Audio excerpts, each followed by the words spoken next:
Albay sa Malabnig. At yun na nga po, naalala niyo po ba si Ate Christine Joy, yung nag-trending po sa aking Facebook, dalaga sa probinsya, grabe yung boses kahit walang mic.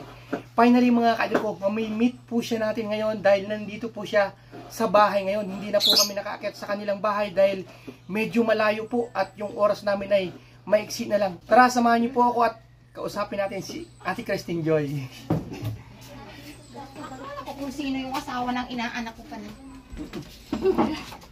Hello Ate Christine Joy. Ayan mga ka-idol, magandang araw sa inyo. Ito na si Ate Christine Joy. Kumusta po kayo? Okay lang po. Ang daming humanga sa inyong sa inyong pagkanta.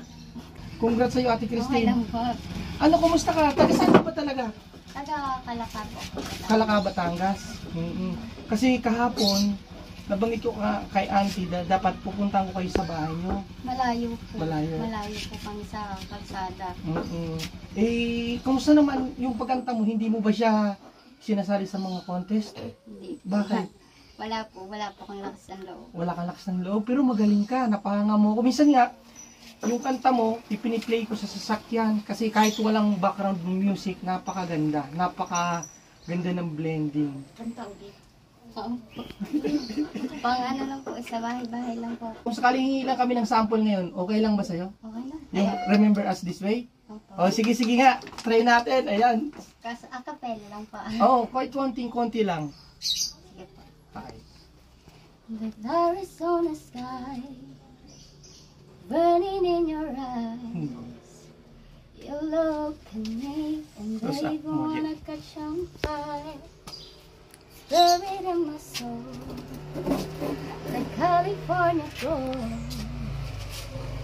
You found the light in me that I couldn't find.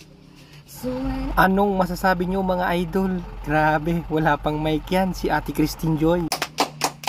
every time we say goodbye, baby, it hurts. Oh, galing! When the sun goes down and the band won't play, I'll always remember us this way. Galing!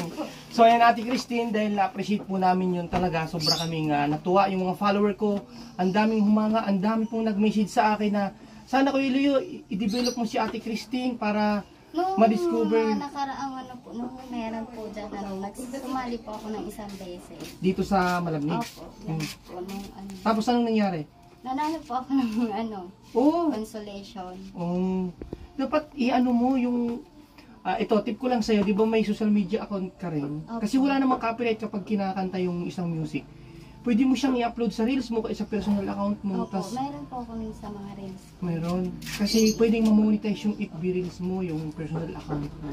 So, Ate Christine, thank you so much kasi pinaunlakan mo kami na papakinggan namin yung boses mo. At yung mga follower ko, kami Team Kuya Press ay proud sa'yo. Thank you po. Pasensya ka na, hindi kami nakarating sa bahay ninyo kasi napakalayo. Opo. Finally, na-meet ko kayo. Masaya ako, ha? Thank Tapos you ito, po. mayroon nga pala kaming konting regalo para sa mister nyo, isang sinturan at saka isang wallet. Opo. Tapos Thank ito, you po. konting cash para sa inyo, ha? Thank you po. Oh.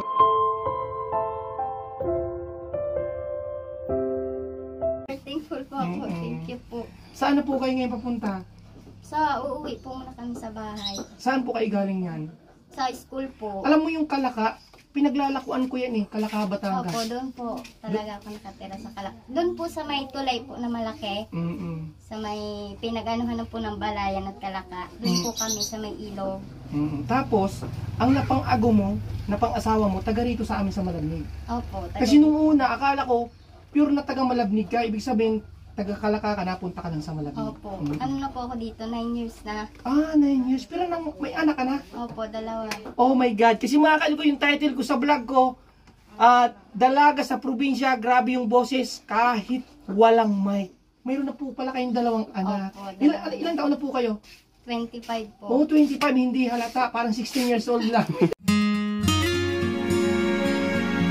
Kasi po maliit. Maliit. Okay. Ate Christine, ituloy-tuloy mo lang yan. Sana wag kang mahiya o sana bigyan ka ng lakas ni Lord para mas ma-explore mo yung talent mo. Kasi Yung talaga, yung kinanta mo na yun ay pakaganda nga sample at sana ituloy-tuloy mo kasi ang ganda po talaga. Opo, thank Ang ganda you ng sa boses po ninyo. pag-appreciate. Wala pa po kayong wala pang background music.